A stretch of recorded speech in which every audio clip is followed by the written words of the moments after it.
You know when you've got a really great technique and you've got something really exciting to share with all of your viewers, and then you screw it up? That's this episode.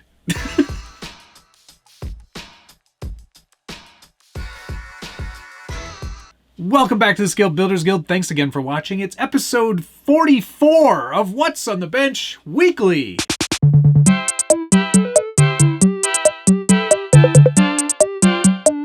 If you're not familiar with this show, it's where I take you through projects that I'm working on and things that I'm stressing over. And this month, it's definitely this Class 1 Porsche, which is looking amazing, I might add. If you've been watching the Road to the Rockies series, lots of really cool stuff is happening. Stuff I've never even dreamt of doing before is happening now, and it's pretty frigging amazing.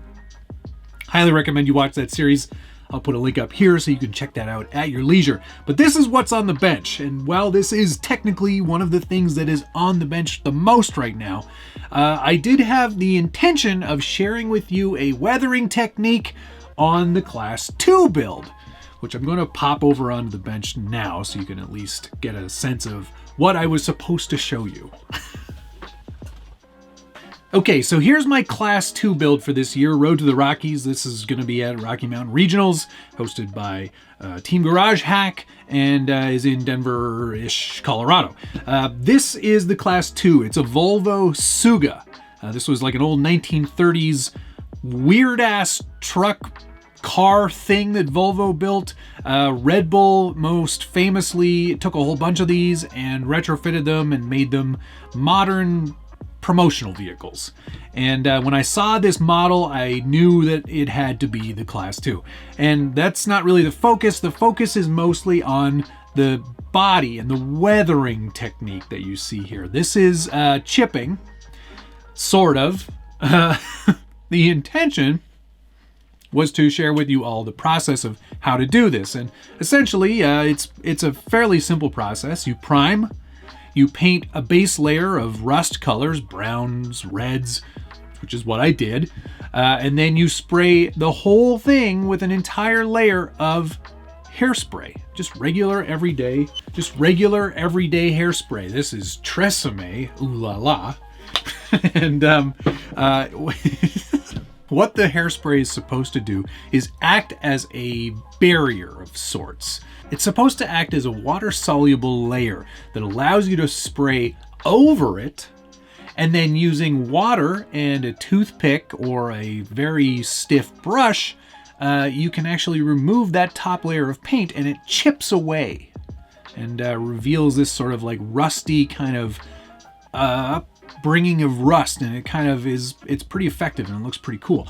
However, what you have to do with this technique is not let your top coat fully cure, which is exactly what I did. I waited 36 hours before I started to try and chip. That's not the correct amount of time. It really should be like half an hour or less and you get into chipping. Unfortunately, because of that, the top layer cured pretty well and wouldn't allow much moisture through that top layer to get to the actual hairspray and allow the bottom layers to show through. So what ended up happening was I soaked the entire body with a paper towel in order to get it loose. Yeah, very moist paper towel, and allowed that to sit for a few hours. And once I did that, the top layer did let me get through to that hairspray layer and reveal the rusting underneath. And we'll get some close-up shots so we can cut in, you can get a good look at it.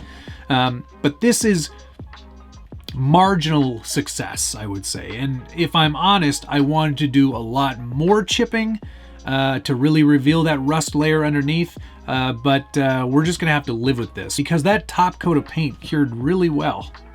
It's really, really good. So good that even when I tried to scrape at it with like a really heavy duty toothpick, I started to actually scrape through to the primer layer, which is not at all what I wanted to do. So this is where it's going to stay, and not really much of a demo. However, if you want to see a really good demo of this exact same technique, you can go back to the original Road to the Scale Nationals Series 1, which I will link to right up here. that has a really great demonstration of how this technique should work. In theory. Yes, the moose, the red moose decals that I did there, they're not decals, that's paint. I actually, here, zoom in. This was done with my airbrush. I cut some masks on my Cricut and did it in a few different layers. I started with the back, which was the yellow coat. Of course, I laid down white first, then the yellow. Then I had the additional masks still, so I put the mask of where the yellow would be back on, and then painted the moose red, and then pulled that mask off, and that's what you're left with. Now, funny story. This moose has 5 legs and 3 horns. Maybe that's normal. Are they horns? No, antlers. And 3 antlers. That might be normal. Maybe it's just a shadow or a trick of the light. But they generally don't have 5 legs. The reason this one has 5 legs is not comedy, although it is funny now. I used AI to generate that silhouette. I said, make me a moose in silhouette so I can trace it and use it in this logo.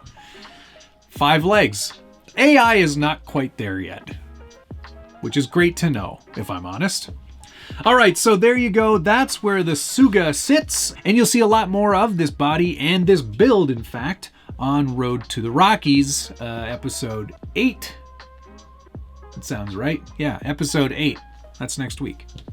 All right, let's get this off the bench and look at something else. Another fun little project that Josh and I ripped off in a 24-hour period, monthly mayhem, or actually 24 hours of mayhem. This Traxxas Fortec 3.0, which we converted into old-timey rally cars. Well, mine's old-timey.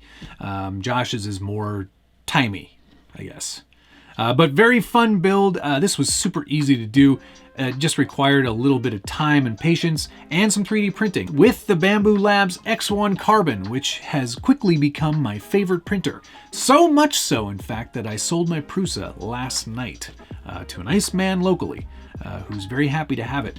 But I just could not see the value in having 2 3D printers in this room going at once when the Bamboo is just so fast and accurate. It's doing an amazing job. Prints everything flawlessly. I absolutely love that machine. I cannot recommend it enough. If you are in the market and you need something that's going to be rapid prototyping, it's the machine to get, 100%.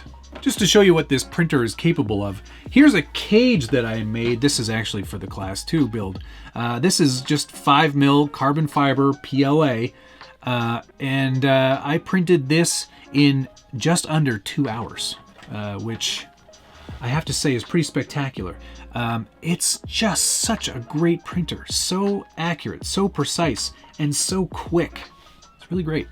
I'll put a link down below where you can check out all the specs on the X1 Carbon. It's not cheap, but what you pay for is very well worth it. Finally, something from the Tamiya world. Here is a Lancia 037 rally car on the very old school TA02S chassis. This I just picked up from my friend Tim. He didn't finish it, but he did some upgrades to it along the way, and I'm going to give it a go and give it a good finish. Let's see, actually, I haven't really even cracked the box, to be honest with you. Oh, yes. There's just something about a Tamiya kit. These things are the best. There it is. Yes, look at that thing. That's gonna be fun. It is supposed to be, what is this, 10th scale? Yeah, they call it 10th scale. Looks to me like it actually is probably pretty close to 10th scale, if I'm honest. Zoom in. Nice hard body. Really going for that year of no Lexan this year. And what Tim's got on here is an upgraded chassis. So this is a nice carbon fiber chassis. You know I love carbon fiber now. So there are still some plastic bits. Obviously the front and rear gearboxes are... Wait a second. Oh yeah, the drive shaft hasn't been included yet. I was like, why isn't there a drive shaft? But yeah, nice upgraded servo location and top and bottom carbon fiber decks. This is going to be fun to play with in about a month.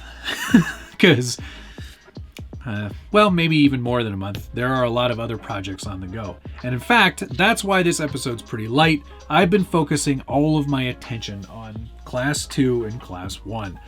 They really are sort of the priority right now. And in fact, there should still be a Class 3, but that's looking less and less likely every day. So there you go. Not much happening in terms of what's on the bench that isn't on the bench for other shows.